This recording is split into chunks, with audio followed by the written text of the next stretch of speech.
Good morning students. इधर ध्यान से देखिए, मैं आपको ये हेरिडिटी चैप्टर पढ़ाऊंगा और वो भी कुछ ही समय में आपको ये पूरा लर्न, इसके मेन जो टॉपिक्स है वो सारे करवा दूंगा।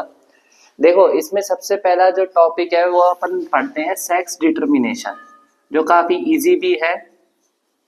अब देखो, सेक्स डिटर्मिनेशन का मतलब क्या है।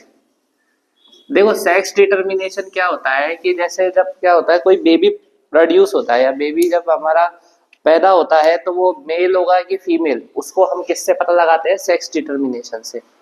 अब क्या होता है, देखो अपन को ये बात पता है कि हमारे अंदर क्या होता है, 46 पेयर्स ऑफ क्रोमोसोम पाए जाते हैं, 46 क्रोमोसोम्स पाए जाते हैं।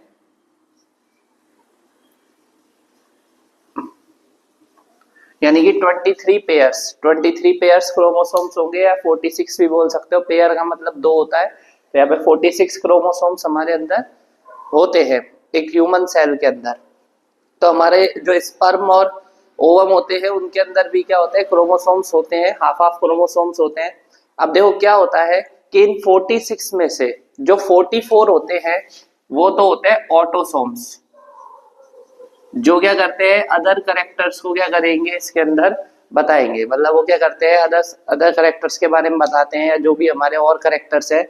लेकिन जो दो क्रोमोसोम्स होते हैं वो क्या होते हैं इसके अंदर, सेक्स क्रोमोसोम होते हैं। दो क्या होते हैं, सेक्स क्रोमोसोम होते हैं। अब देखो, ये मेल और फीमेल में अलग अलग पाए जाते हैं। अब पहले तो अपन यही लिखेंगे, ह्यूमन बीइंग हैज 46 क्रोमोसोम्स, ठीक है।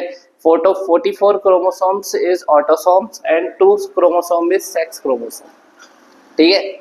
अब देखो ध्यान से समझना, ये दो सेक्स क्रोमोसोम जो होते हैं ये मेल और फीमेल में अलग अलग होते हैं। तो हमको लिखना पड़ेगा, जो मेल होता है उसके पास तो क्या होते हैं, एक्स वाई क्रोमोसोम्स होते हैं। Male has X Y chromosomes. And जो फीमेल होती है उसके पास कौन से क्रोमोसोम्स होते हैं, एक्स एक्स क्रोमोसोम्स। अब जब फर्टिलाइजेशन होता है, अब अपन इसको ऐसे भी बता सकते हैं कि जो मेल के अंदर स्पर्म सेल होती है, जो जर्म सेल है, ठीक है। तो स्पर्म सेल के अंदर क्या होता है, आधे जो sperm, half of the sperm has X chromosome और half of the sperm has Y chromosome. जबकि जो फीमेल के अंदर क्या होता है, जो ओवा होता है, ठीक है ना, उसके अंदर क्या होंगे, ओनली एक्स क्रोमोसोम कंटेन करेगा। तो हम बोलेंगे कि ओवा ओनली कंटेन एक्स क्रोमोसोम। इसमें क्या होते हैं, केवल एक्स क्रोमोसोम होते हैं। अब जो हमारा इसके बाद जायगोट बनता है, या फिर अपन ये बोले जब फ्यूजन होता है, तो उसमें क्या होते हैं, दोनों क्रोमोसोम्स मिलने चाहिए, ठीक है। दो क्रोमोसोम होने चाहिए, लेकिन गैमेट के समय जब फर्टिलाइजेशन होगा, गैमेट्स बनेंगे, तो केवल एक एक क्रोमोसोम ही क्या होगा इसके अंदर आएगा। जैसे इससे तो देखो, एक एक्स आ गया और एक क्या आ गया, वाई आ गया, ठीक है। एक एक्स आया, एक वाई आया, इससे एक्स और एक्स। अब देखो, इनमें से क्या होता है, कोई एक ही क्रोमोसोम क्या करेगा, अपना पार्टिसिपेट करेगा फ्यूजन में। जैसे अगर बाय द वे हम ये बोलेंगे एक्स कंटेनिंग मेल क्रोमोसोम, यदि X containing male chromosome fertilize कर देता है किसको, फीमेल को, तो वो क्या हो, फर्टिलाइज कर देता है ओवा को, फीमेल ओवा ऑफ द फीमेल को, तो एक्स एक्स पेयर बनेगा। देखो यहाँ एक्स और एक्स बन गया। इसके बाद ये वाला अगर एक्स इससे करेगा तो यहाँ पर भी एक्स एक्स बनेगा। तो ये दोनों कंडीशन में गर्ल चाइल्ड पैदा होगी। यहाँ पे क्या हो जाएगा, हमको गर्ल चाइल्ड विल डेवलप।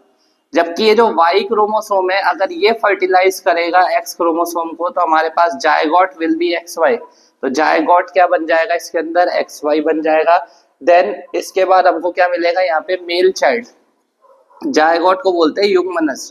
तो ये क्या होता है, युग्मनज हमको, या फिर जायगोट हमको क्या मिलेगा, एक्स वाई मिलेगा। तो ये क्या होता है, हमारा मेल चाइल्ड प्रोड्यूस होता है। तो हम इसको इस तरीके से समझा सकते हैं। देखो, वाई क्रोमोसोम थोड़ा शॉर्ट होता है एक्स क्रोमोसोम से, ठीक है, और ये थोड़ा डिस्टॉर्टेड भी होता है। तो केवल फीमेल मेल ही क्या होता है, रेस्पॉन्सिबल होगा किसके लिए, चाइल्ड सेक्स डिटर्मिनेशन के लिए, ना कि फीमेल। क्योंकि because male contain X and Y chromosome, और एक्स और वाई क्रोमोसोम की वजह से ही क्या होता है, मेल या फीमेल का जो भी है प्रोडक्शन होता है, ठीक है।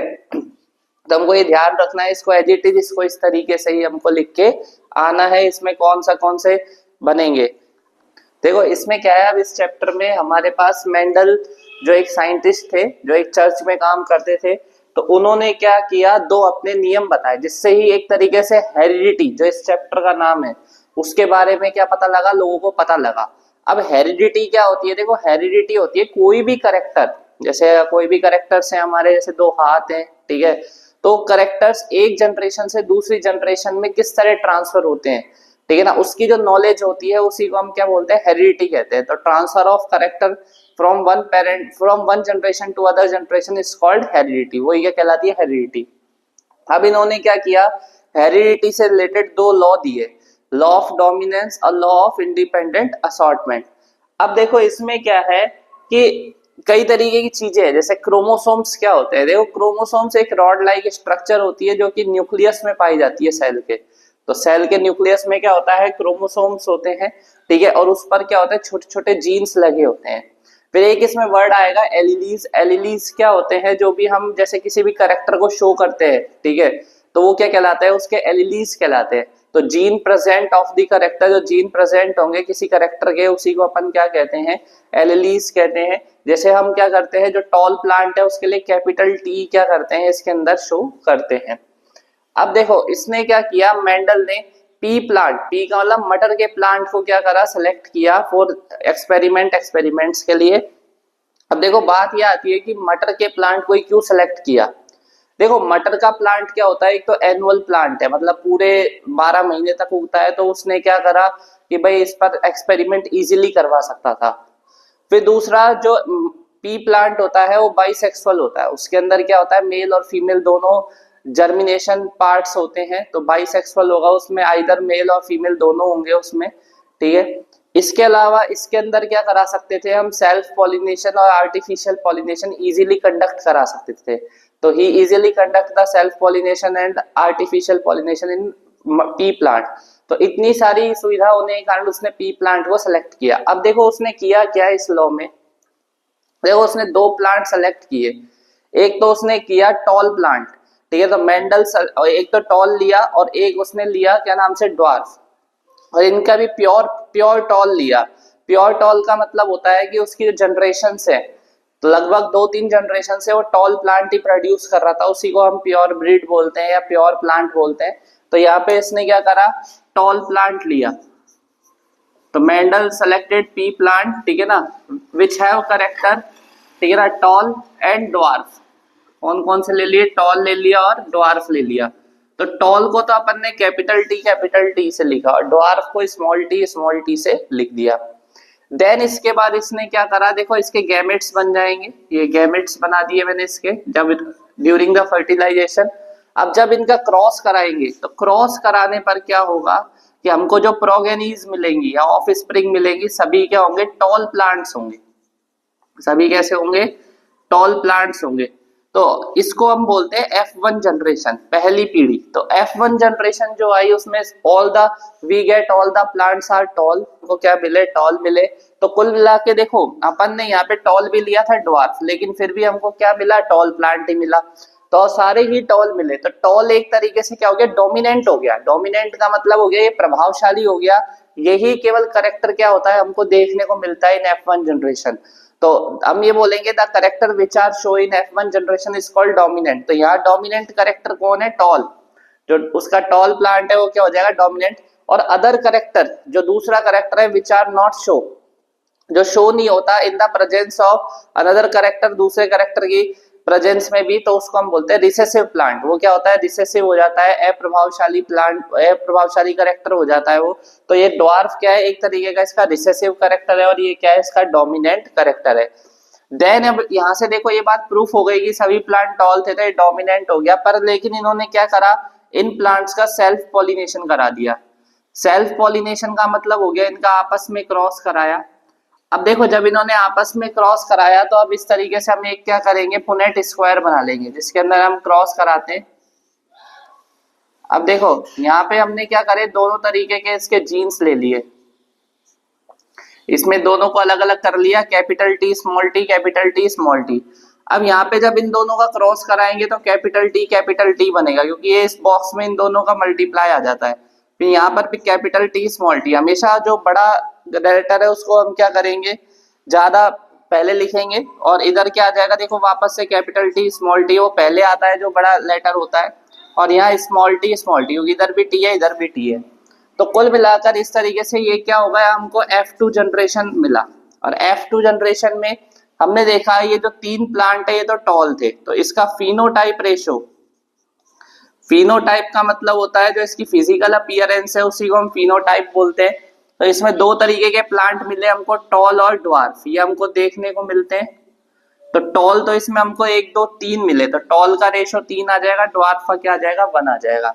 नेक्स्ट इसके अंदर होता है देखो जीनोटाइप रेशो। देखो जीनोटाइप रेशो क्या होता है, अब इसमें देखो 2 तरीके की चीजें होती है, जैसे ये होमोजाइगस टॉल था, होमोजाइगस टॉल मतलब इसकी सभी पीढ़ियां टॉल थी, तो ऐसा प्लांट सिर्फ 1 मिला। फिर ये हेट्रोजाइगस टॉल है क्योंकि इसके अंदर एक स्मॉल टी कैरेक्टर भी है, तो इस ऐसे प्लांट हमको मिले 2। और नेक्स्ट हमको एक पूरा क्या मिला, प्योर स्मॉल प्लांट मिला, तो ऐसा प्लांट था 1। तो जीनोटाइप रेशो क्या हो जाता है 1:2:1 हो जाता है। तो देखो आपको ये अच्छी तरह समझ में आया होगा। इसी तरीके से बस हमको लिख देना है कि मेंडल ने पी प्लांट के बीच क्रॉस कराया, ही गेट उसको मिला F1 जनरेशन में all the plants were toll, tall is the dominant character, और एंड जो small dwarf plant is the recessive character, so it show that the only dominant character are show in F1 generation। तो इसको हम क्या बोलते हैं, law of dominance. then after this they allowed to self pollination, उसने self pollination कराया, and he get 3 plants tall and 1 plants dwarf। तो सो अब ये कह सकते हैं we can say that only dominant character will show, केवल dominant character क्या होता है शो होता है, ठीक है ना, बहुत ज्यादा मात्रा में, इन हायर क्वांटिटी। तो इस कारण इसको हम क्या बोलते हैं, लॉ ऑफ डोमिनेंस बोलते हैं, ठीक है।